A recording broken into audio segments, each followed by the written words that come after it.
pesen hot tea satu. Iya. Ah, itu aja. Ya, English breakfast. Tapi nanti tolong itunya dikeluarin dulu ya. Langsung langsung dikeluarin aja. Thank you ya, Mbak. Sosok yang tangguh dan apa adanya dalam upaya memperjuangkan kesejahteraan masyarakat ini merupakan salah satu tujuan utama dalam hidupnya. Nah, hal inilah yang menggelitik saya untuk mengenal jauh lebih dalam dari sosok seorang Ibu Sally Andriani Gantina, hanya di Perempuan Parlemen.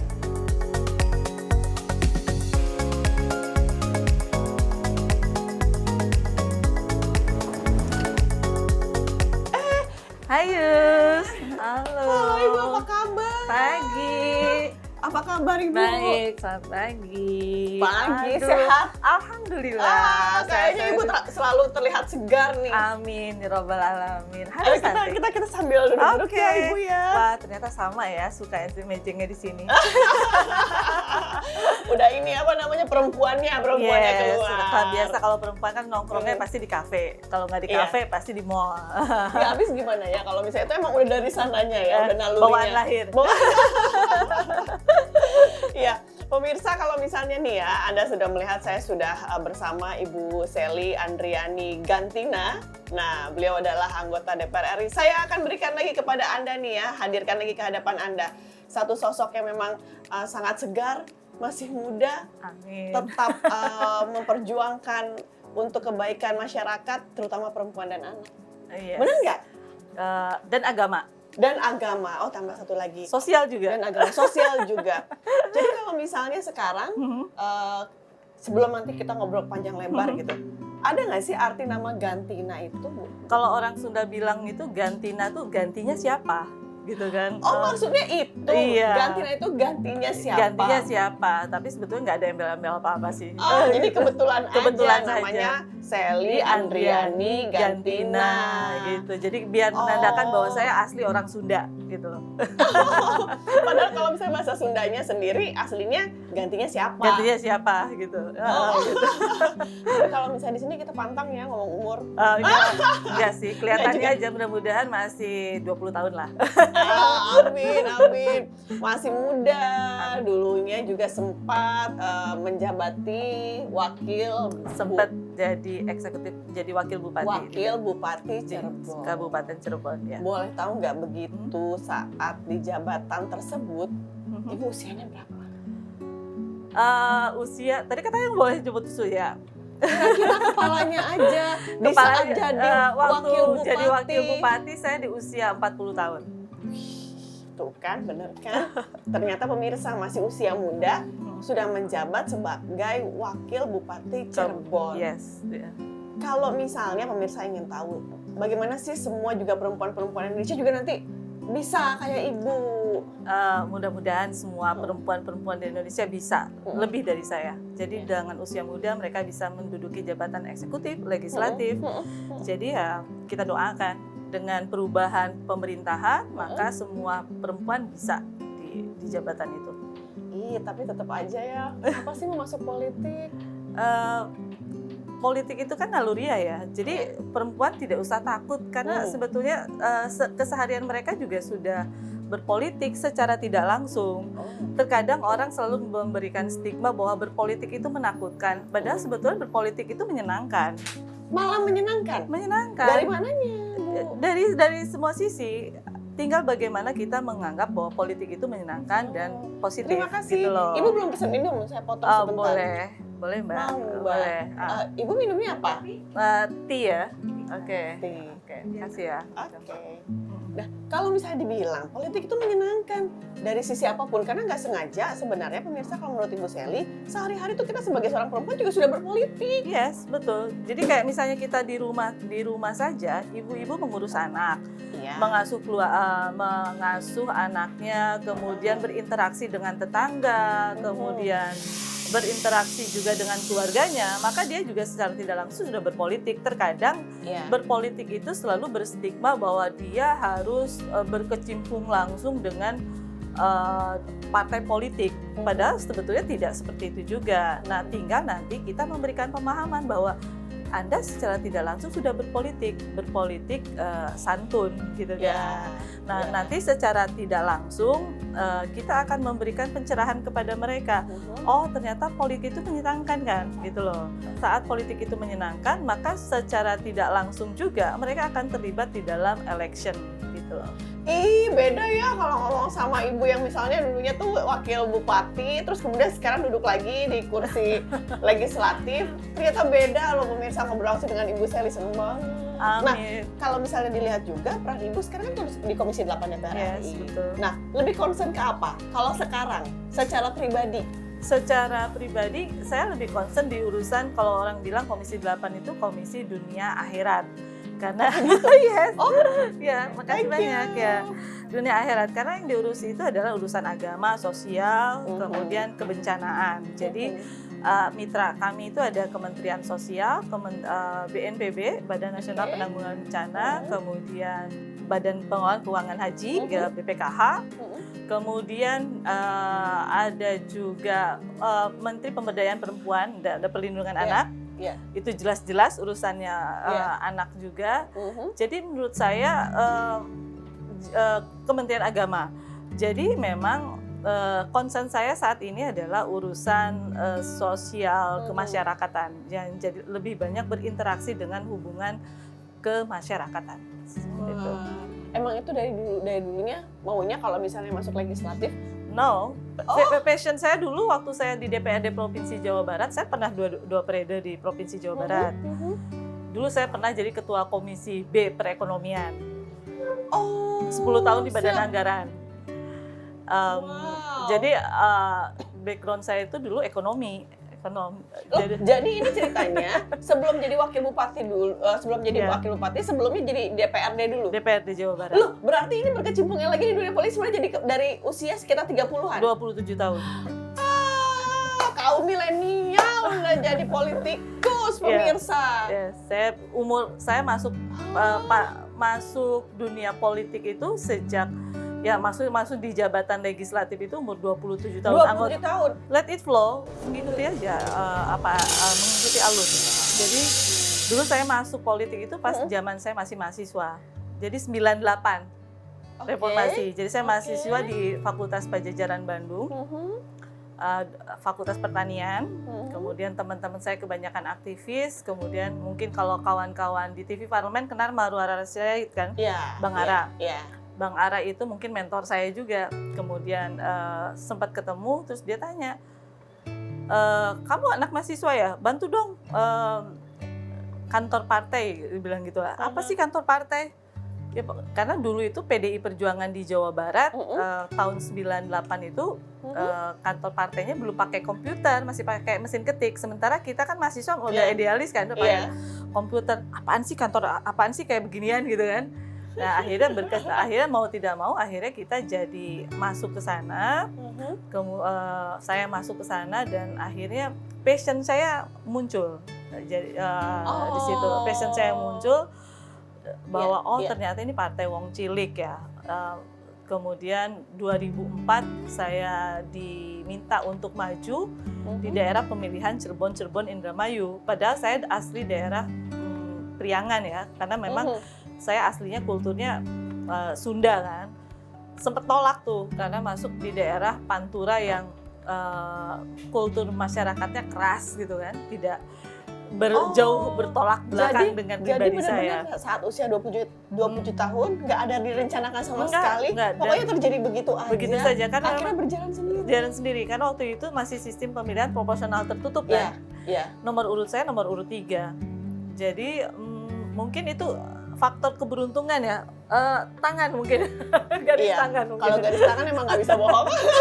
Garis tangan, nomor urut 3, perempuan pula gitu kan. Jadi pas waktu dibuka, ternyata saya terpilih 2004, 2009. Kemudian 2009, 2014, saya kepilih lagi di dapil yang sama, di Cirebon Indramayu. 2014 maju DPR RI, kalah. Karena ternyata Tuhan punya rahasia lain. Saya harus transit dulu jadi wakil bupati ternyata seperti itu. Jadi pemirsa, satu hal yang misalnya juga saya langsung nih melihat Ibu Sally ketemu lagi sama salah satu perempuan tangguh di sini. Enggak juga sih. Iya, Ibu kan nggak merasa kan, tadi kan Ibu sih yang ngelihat dari awal ngobrol sama Bu Sally gitu ya Bu ya. Saya melihat bahwa kondisinya bahwa kalau misalnya terjun ke politik tuh nggak melulu bahasanya memang udah direncanakan dari awal. Yes. Bukan bilang nggak sengaja, memang tiba-tiba Pak Marwarar juga menawarkan, terus kemudian juga Ibu juga sudah aktif saat itu ya bersama teman-teman, belum juga? Belum. Dan Jadi waktu di mahasiswa nggak aktif di dalam kampus atau gimana? saya paling di kampus hanya aktif di HIMA saja, himpunan mahasiswa. Hanya di himpunan mahasiswa, di senat saya nggak terlalu aktif. Masuk PDI pun karena Bang Ara yang tarik-tarik, kemudian mentor saya itu Bang Andreas Parera. Iya. Andreas Parera itu yang jadi mentor saya. Jadi saya itu sempat dibesarkan oleh Pak Pramono Anung, Bang Andre, Bang Marwarar Sirait, kemudian yang paling terpenting itu sebetulnya ada ayah angkat saya, itu Pak Rudi Harsa Tanaya. Itu omnya dia Pitaloka dan dia ketua DPD partai. Tetapi yang paling terpenting di partai politik itu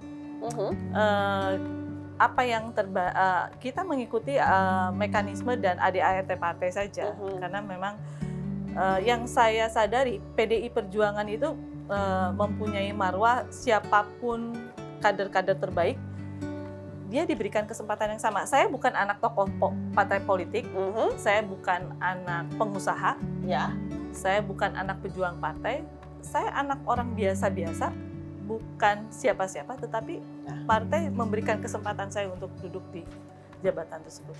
Nah, jadi pemirsa, satu hal memang lagi saya catat, bahwa kalau misalnya kita tuh merasa, oh saya tuh bukan anaknya siapa-siapa, tuh nggak boleh kecil hati. Karena kalau yang namanya udah kesempatan tuh jatuhnya garis tangannya untuk kita, tadi kata Ibu ada garis tangannya, itu yang memang sudah jatuhnya. Kalau misalnya udah rezekinya pasti akan jadi, gitu ya Bu ya. Karena tapi memang nggak bisa juga dipungkiri, Ibu juga banyak berusaha dulu, mengikuti banyak organisasi atau aktif di masyarakat, yang nggak pernah bohong, yang namanya usaha pasti akan membawa hasil. Jangan kemana-mana, masih di Perempuan Parlemen.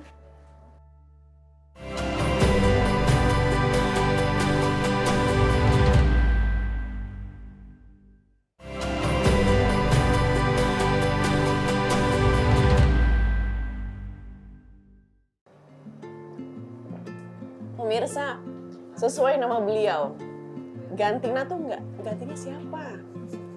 Nah, yang saya terkagum-kagum adalah Ibu cantik banget. Kalau saya juga sempat bilang pemirsa sebelumnya, Ibu kalau saya lihat dari samping kiri, kayak Desi Ratnasari deh. Ternyata saya adalah orang ke-1184 yang udah bicara. Orang yang kesekian kalinya. Udah kesekian kalinya. Tapi kalau kata Ibu, mungkin karena sama-sama orang Sunda. Nggak juga, kalau yang namanya udah cantik aja ya pemirsa ya. Terus udah gitu ya pemirsa ya. Jadi saya tuh kadang-kadang tuh nanya ngawang-ngawang nih pemirsa. Ibu tuh mismatching deh. Seru banget deh hari ini ya. Semuanya serba coklat ya. Dari kerudung, bajunya, Nggak sengaja, jaket kulit, sampai kepada kacamata. Kalau misalnya saya kan udah warna-warni nih ya pemirsa. Terus ngeliat Ibu, aduh, kok kayak saya merasa gimana? Ibu semuanya sama, satu ton. Semuanya serba coklat. Ada coklat tua, ada coklat muda, sampai ke kacamata pun juga diperhatikan. Emang dari dulu suka yang matching-matchingin semua gitu ya. Mungkin karena perempuan lalu dia pengen kelihatan enak aja gitu ya. Jadi kalau masalah pakaian atau masalah ini, kita memang perempuan ya, perempuan matching-matchingin baju tuh pasti kita pengen lihat yang bagus-bagus gitu kan. Pasti naluriah perempuan lah keluar. Kan bener kan? Bener gitu. Kan berarti kalau sebelah matching. Kalau matchingin warna tetap, tapi kalau misalnya tidak harus mahal, tetapi nyaman dan enak dipandang kayak gitu kan, murah. Terus udah gitu juga. Jadi kalau kita yang pakai barang dalam negeri aja kelihatan kayak barang luar negeri gitu. Ini yang paling penting. Yang paling penting itu. Tapi boleh nggak misalnya mau menyebutkan, ada nggak yang sekarang sedang dipakai memang tapi buatan lokal? Tas saya lokal, kerudung saya lokal. Saya ini paling barang-barang mall, model tapi barang model-model anak-anak yang sekarang trennya di mall kayak gitu. Itu saya pakai. Nah, jadi nggak pilih-pilih. Nggak. Pokoknya yang enak aja. Nggak harus yang branded Dan Betul. itu juga menggunakan produk UMKM dari Dapil. Oh, Banyak. kalau UMKM dari Dapil saya selalu pakai, apalagi batik-batik dari Dapil. Cirebon itu terkenal dengan batik terusminya. Batik, ya, Nah, nanti ya. suatu saat saya ajak kawan-kawan Mau. ke Cirebon. Kalau misalnya pada saat misalnya juga dulu menjabat sebagai wakil bupati, sekarang jadi anggota dewan. Nah, sering nggak sih Ibu mengajak perempuan-perempuan di dapil Ibu gitu ya, atau ibu-ibu atau anak-anak perempuan semua yang ada di sana, apa yang akan dilakukan udah bisa supaya kita juga bisa lebih maju perempuannya? Saya justru hari ini bergerak untuk maju ke DPR RI dalam rangka membangun dan membangun mata hati dan naluri mereka. Karena selama ini anak-anak muda di wilayah Cirebon, Indramayu itu seperti mati suri dan tertutup. Kenapa? Jadi mereka itu tidak terbangunkan bahwa sebetulnya yang bisa membangun ke depan itu adalah mereka gitu loh. Jadi model leadership selama ini kan seolah-olah menindakbobokan anak-anak generasi muda yang ada di sana. Seolah-olah bahwa anak-anak di daerah itu hanya bisa membangun untuk mereka tuh hidup hanya untuk di daerahnya saja, tidak bisa membangun untuk daerahnya. Sebetulnya mereka bisa membangun. Maka untuk anak-anak generasi muda yang dia melek, kemudian orang-orang yang mampu dan bisa, sebetulnya tanpa uang pun, asal mereka punya keinginan, mereka bisa. Sebetulnya kalau punya keinginan dan kemauan, bukan cuma garis tangan, itikadnya baik, kita bisa. Asal kita mau kerja, gitu loh. Dan setidaknya memang niat baik dulu dan kemudian mau bekerja keras itu yang memang akan membuat sebuah keberhasilan. Kita langsung pindah ke ruangan Ibu ya pemirsa. Tapi saya minum teh dulu sama Ibu. Jangan kemana-mana, masih di Perempuan Parlemen. Bu Selly.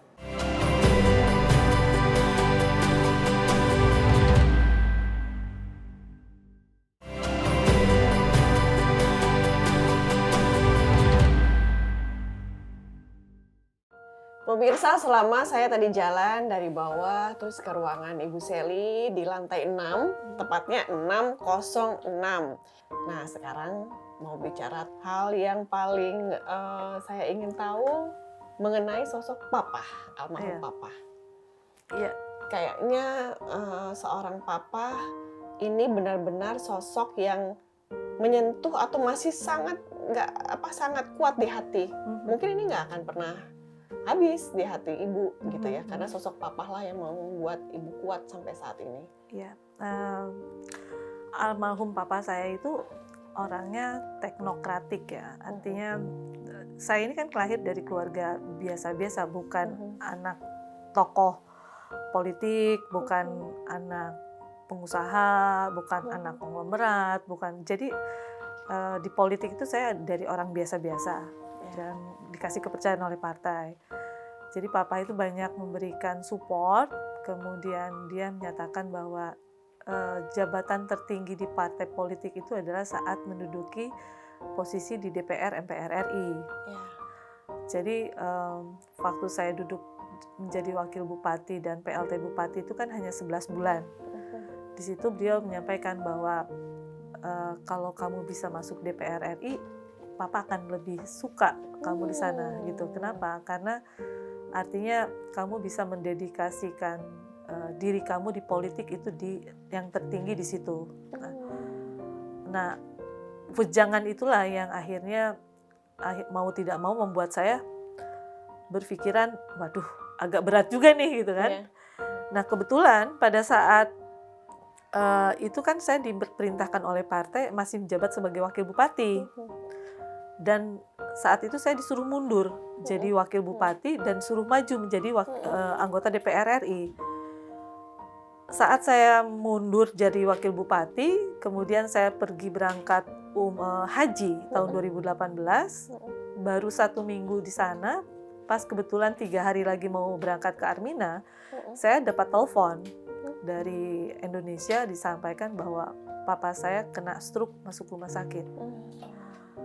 Terus saya dapat kabar itu dan posisi yang haji reguler itu kan 3 3 hari menjelang Armina tidak ada kendaraan dari mahtab kita, dari tempat kita menginap menuju ke Masjidil Haram. Jadi kalau kita mau ke Masjidil Haram, saya harus jalan kaki sepanjang sekitar 2 kilometer dari tempat saya menginap ke Masjidil Haram, dan posisi itu adalah hari Jumat. Pagi itu saya nangis, kemudian saya lari begitu saja ke Masjidil Haram, kemudian saya berdoa di sana, ya Allah, kabulkanlah doa saya. Saya ingin orang tua saya sembuh, karena di situ orang tua saya, papa saya itu berharap saya ingin menjadi anggota DPR RI. Jadi pas pulang dari haji, saya memang harus mundur. Saya mundur gitu loh, dan saya maju untuk ke DPR RI, dan posisi papa saya itu stroke gitu kan, stroke jantung, dan saya hanya berdoa mudah-mudahan ayah saya sembuh, dan kalau saya menang, saya akan berikan itu hadiah itu untuk orang tua saya gitu loh. Dan alhamdulillah Tuhan mengabulkan doa saya untuk menjadi anggota DPR RI, dan wejangan beliau kepada saya selalu saya pakai sampai saat ini, bahwa di dalam jabatan apapun, meskipun kita di eksekutif maupun di legislatif, kita harus selalu hati-hati. Maka saya tidak berani untuk berbuat sesuatu, dan Allah sudah memberikan kesempatan kedua, jadi ya mudah-mudahan di jabatan ini saya akan memberikan yang terbaik. Jadi saya tidak ingin mengecewakan almarhum orang tua saya. Sosok papa meninggal dunia di tahun lalu, tahun 2022. Bulan Juli. Dan jabatan yang sekarang alhamdulillah terkabul, dan setidaknya memang hadiah buat sang papa. Ya. Tapi kalau misalnya secara pribadi, misalnya gitu ya Bu ya, misalnya Ius nih, Ius tuh sosok papa misalnya sedang duduk di sini. Hadiah itu diberikan untuk papa. Masih ada yang ingin diungkapkan? Ya, mungkin saya akan bicara ya, Pak, Teteh akan buktikan bahwa Teteh bisa menyelesaikan jabatan ini dengan baik. Mudah-mudahan di jabatan apapun yang Tuhan berikan, Teteh bisa amanah sesuai dengan doa yang selama ini Papa doakan buat Teteh saja. Apa getaran yang ada saat ini? Karena yang saya rasakan ini, orang selalu menganggap bahwa kita ini hebat karena diri kita. Tetapi sebetulnya saya harus sampaikan bahwa kita ini kan hanya berusaha. Di luar saya bukan cuma papa saya, tetapi ada sosok lain, ada ibu saya.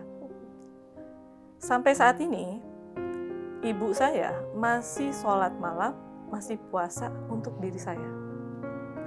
Jadi mungkin yang membuat saya bisa berhasil ini, mungkin adalah doa orang tua saya. Saya hanya berusaha, tetapi sebetulnya qadarullahnya Allah melakukan ini semua karena doa-doa orang tua saya. Termasuk saya begini itu bukan karena saya hebat, karena ada doa orang tua saya. Bahwa di balik usaha kita memang ada spiritual yang harus kita tanamkan juga. Di rumah putra-putri ada 5. 4 putra. 4 putra, 1 putri. Yes. Tuhan memberikan lebih banyak yang menjagai ibu, penjaganya ibu, dibanding yang untuk menemani ibu. Kan bahasa gitu ya, kalau anak perempuan sama anak laki-laki. Apa yang dititipkan kepada sang satu-satunya seorang perempuan? Karena kan kalau kita bicara, ibunya adalah sosok yang sangat bisa dijadikan panutan oleh dia. Jadi sebetulnya yang 3 ini putra sambung saya. Putra sambung. Putra sambung. Jadi kalau putra kandung saya 2, yang anak paling besar dua-duanya. Yang 3 itu adalah putra sambung. Tapi kebetulan mereka sudah sangat dekat dengan saya. Jadi waktu yang paling kecil ini, yang kelas 2 SD, itu ketemu saya, dia kebetulan almarhumah ibunya itu meninggal saat anaknya itu paling kecil itu Kaisar itu umur 3 tahun. Jadi saat ketemu dengan saya itu usia 4 tahun. Sekarang udah kelas 2 SD kan. Jadi saat pertama kali ketemu saya, buka pintu dia langsung bilang, "Bunda." Gimana nggak akan tersentuh. Jadi saya niatkan, ya Allah, ya udah anggaplah ini ibadah saya untuk ngurusin mereka. Jadi saya betul-betul dekat dengan anak-anak dari suami saya yang sekarang ini. Ya. Dan anak yang perempuan ini betul-betul udah seperti anak saya sendiri. Dan sekarang kelas 3 SMP, yang bikin saya kaget. Sekarang udah permintaannya macam-macam. Bunda, aku pingin minta serum kayak begini. Padahal di pesantren gitu. Saya sampai kaget, minta dikirimin serum, minta begini. Ini produk Korea dari mana? Ini kok bisa di sini kayak begini? Ya tapi buat saya ya syukur alhamdulillah, dan pakaian saya sekarang sudah seukuran sama dia. Iya, saya udahlah syukur alhamdulillah, berarti lungsurannya turun buat dia semua, buat saya.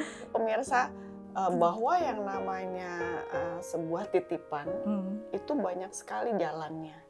Ada yang diberikan di saat misalnya tadi Ibu mengatakan bahwa putra-putri sambung itu nggak jadi masalah. Di saat memang kita juga kembali tadi di awal punya itikat baik, niat baik, dan memang semuanya di kita kembali lagi ke Sang Pencipta.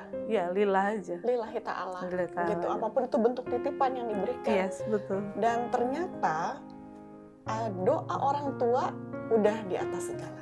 Ya itu yang saya selalu ajarkan juga ke mereka. Saya bilang, Bunda ini Bunda sambung.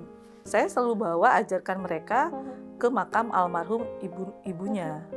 Mama kamu ini ya, Mama Novia, bahwa kalau kamu masuk surga, tiap Jumat harus bacakan doa begini-begini. Karena saya selalu berpikir, kalau suatu saat nanti saya meninggal, kalau anak-anak saya nggak mendoakan saya gimana gitu. Itu yang saya takutkan gitu. Maka saya hanya ingin ngumpulin amal ibadah aja. Ngajarin mereka, jangan sampai suatu saat nggak ada yang mendoakan almarhum ibunya. Gitu. Karena gara-gara saya salah mendidik mereka gitu. Jadi saya nggak takut mereka nggak nyebut saya gimana gitu. Jadi saya selalu ngajarin mereka bahwa saya ini ibu sambungnya. Gitu. Itu aja sih.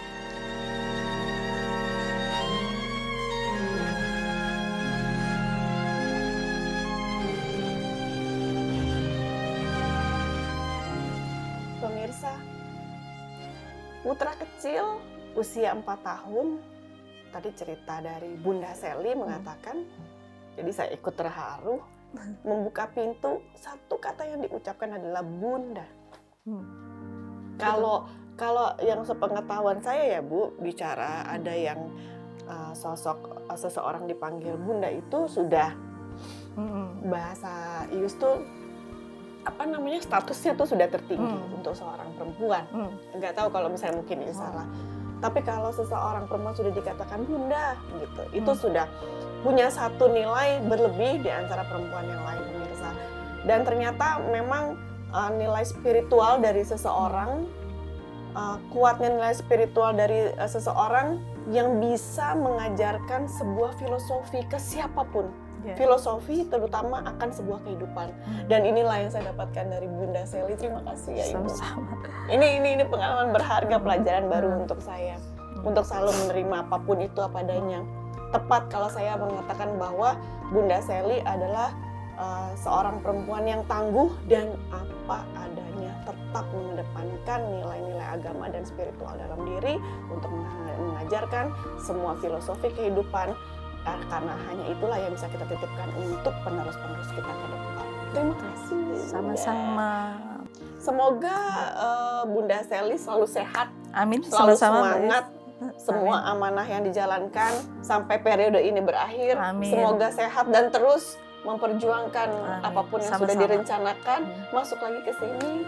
Perjuangkan semuanya untuk penerus, terutama untuk penerus generasi muda yang memang nantinya akan menjadi calon pemimpin Indonesia bangsa di masa depan. Amin. Maju terus perempuan Indonesia. Sampai jumpa. Sampai jumpa. Sehat selalu Bunda. Sama-sama Mbak Yus. Oke.